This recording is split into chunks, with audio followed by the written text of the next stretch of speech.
Ok, a gente já mergulhou fundo nas bases biológicas da inteligência. Mas e o outro lado?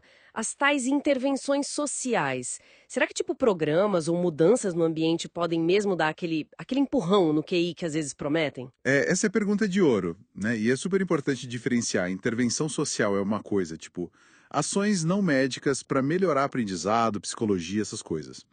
Intervenção biológica é outra, tipo, corrigir falta de vitamina, sabe? Entendi. Um exemplo clássico de intervenção social que funciona é a adoção. Ajuda sim, em média, uns 4 a 5 pontos de QI para criança. Faz sentido. E no extremo oposto, ambientes, sei lá, muito ruins. O que acontece em casos de privação severa? Imagino que aí o impacto seja forte. Exatamente. Tem uns estudos bem antigos, lá dos anos 30 em Iowa. Eles olharam crianças em orfanatos com condições, assim, muito precárias mesmo. Tipo como? Superlotação, sabe? Pouquíssima interação um a um. O foco era só no básico do básico: comida e higiene. Nessas condições, o QI das crianças que ficavam lá tendia a cair e ficava abaixo de 80. Nossa, que baixo. Mas teve comparação? Alguém saiu de lá para um lugar melhor? Sim. E aí é que a coisa fica interessante. Um grupinho foi transferido para uma instituição bem melhor, com mais estímulo, cuidado individual. E o QI médio delas, olha só, de um salto impressionante. Tipo 27,5 pontos a mais. Caramba! É.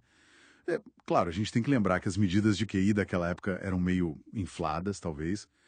Mas o mais incrível foi acompanhar essa turma décadas depois. E aí? Quem foi transferido virou adulto com mais autonomia, emprego melhor, estudou mais, uma diferença bem marcada em relação a quem ficou no orfanato original. Uau! Mesmo com a ressalva da medição antiga, um pulo desses mostra o peso do ambiente, né? Impressionante. E o que é fascinante é que isso não foi um caso isolado. Uma análise maior, que juntou 42 estudos de vários países, viu um padrão: QI médio de 84 em crianças institucionalizadas contra 104 nas adotadas. É uma diferença brutal.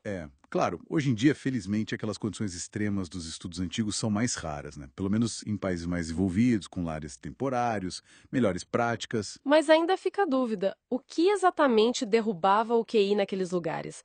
Era falta de carinho, de estímulo para pensar ou tudo junto? Pois é, isolar a causa exata é super difícil. E isso complica um pouco para a gente saber o que acontece com crianças que sofrem abuso ou negligência em casa. Sabe? Mas parece lógico que melhorar o ambiente ajudaria, né? Sim, com certeza. Agora, saindo desses casos extremos, pensando em níveis mais comuns de dificuldade, né? A intervenção mais falada é a pré-escola. Todo mundo fala, virou quase obrigatório, até para a classe média alta. Qual é a real sobre ela? Então, os primeiros estudos, lá nos anos 60, 70, eles eram bem intensos, sabe? E criaram um otimismo danado. O Milwaukee Project, por exemplo, Ah, já ouvi falar. ele mostrou ganhos iniciais de QI gigantescos, tipo 21 a 32 pontos. Só que esses ganhos foram diminuindo com o tempo. Aos 14 anos, a diferença era só uns 10 pontos. E o desempenho na escola também não acompanhou, caiu depois. Ué, Pois é, isso levantou a suspeita. Será que o programa melhorou a pontuação no teste específico ou a inteligência geral mesmo? Aquele fator G que a gente fala. Talvez mais o teste, né? E outros projetos da época, foi parecido? De modo geral, sim. O Carolina Abecedarian Project, que também era super intensivo, teve ganhos de QI mais modestos, uns 7,5 pontos aos 5 anos, que caiu para 5 depois. Mas nesse caso, parece que o desempenho escolar se sustentou um pouco mais, talvez indicando algum ganho real em G. E o Perry Preschool, que dizem ser mais parecido com o que temos hoje. Esse sim.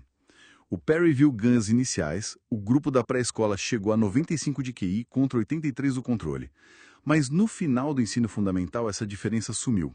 Os dois grupos estavam com QI média de 85. Peraí. Então, nesses projetos pioneiros, super famosos, os ganhos de QI meio que evaporaram com o tempo. Isso acontece sempre? Exatamente.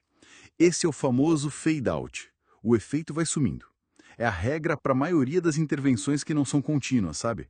A adoção parece escapar um pouco disso, mas mesmo lá o impacto relativo diminui com a idade. Poxa. E é frustrante, né?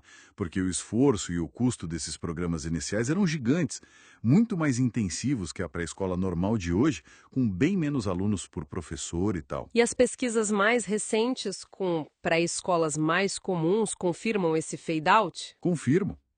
Os estudos modernos, usando ensaios clínicos randomizados, que são o melhor método que a gente tem, mostram ganhos de QI menores, na média uns 4 pontos. Sobe para 7 se tiver um foco forte em linguagem, mas o fade-out ele continua rolando. E na escola, os ganhos somem também? Sim, estudos grandes, tipo o do Head Start nos Estados Unidos ou em Tennessee, eles mostram que aqueles ganhos acadêmicos que a gente vê no jardim de infância, eles tendem a desaparecer lá pelo fim da primeira série ou terceira série no máximo. E sobem para tudo, social, emocional, saúde. Caramba, isso complica as coisas. Se o efeito some, para que serve a pré-escola pensando a longo prazo no desenvolvimento? É inútil, então. Opa, calma lá, não é tão simples. Primeiro, os ganhos de curto prazo existem, são reais, e podem ser importantes. E tem os benefícios não cognitivos, né? Tipo, Bom, permite que os pais trabalhem, o que ajuda na grana da família. Muitas vezes dá acesso à vacina, exame de vista, comida nutritiva para a criança. E tem uma outra coisa intrigante, a hipótese dos efeitos adormecidos, os sleeper effects. efeitos adormecidos? Que nome? O que é isso? É o seguinte, acompanharam o pessoal daqueles projetos antigos, Perry e Abecedarian, por muitos e muitos anos. E sugeriram que lá na vida adulta eles tinham uns benefícios, tipo menos chance de cometer crime, renda maior. Ué, mas como se o ganho de QI e as habilidades sociais sumiram lá atrás? Que mistério. Exato, como isso acontece, qual o mecanismo, ninguém sabe direito. Por isso tem muito ceticismo também, né? Ah, imaginam. Esses achados vêm de programas super antigos, super intensivos. Será que vale para a pré-escola de hoje? Para criança de classe média? E se tentar fazer em larga escala, será que funciona igual? São perguntas em aberto. Entendi. Falando em coisas que ficaram populares. E aquele tal de efeito Mozart? Funciona ou é lenda? Ah, isso aí é basicamente lenda. O estudo original que deu a ideia foi meio furado, não conseguiram replicar direito, não tem nenhuma evidência forte que ouvir Mozart ou qualquer música aumente a inteligência de forma duradoura. É mais crença popular mesmo. Entendi. Então, assim, resumindo a ópera, parece que a gente consegue consertar o estrago de ambientes horríveis e ver o QI subir bastante, mas elevar a inteligência de forma permanente em quem já tem condições ok só com intervenção social é bem mais difícil, né? Talvez o foco só no QI seja até limitante. Exatamente. E fica a reflexão, né? Se os ganhos cognitivos na maioria das vezes desaparecem, o que exatamente essas intervenções estão mudando no curto prazo? E será que o foco tem que ser só no QI mesmo? Ou a gente deveria olhar para outros resultados importantes, sociais, emocionais, de saúde, que mesmo que não durem para sempre, têm um valor enorme naquele momento para a criança e para a família?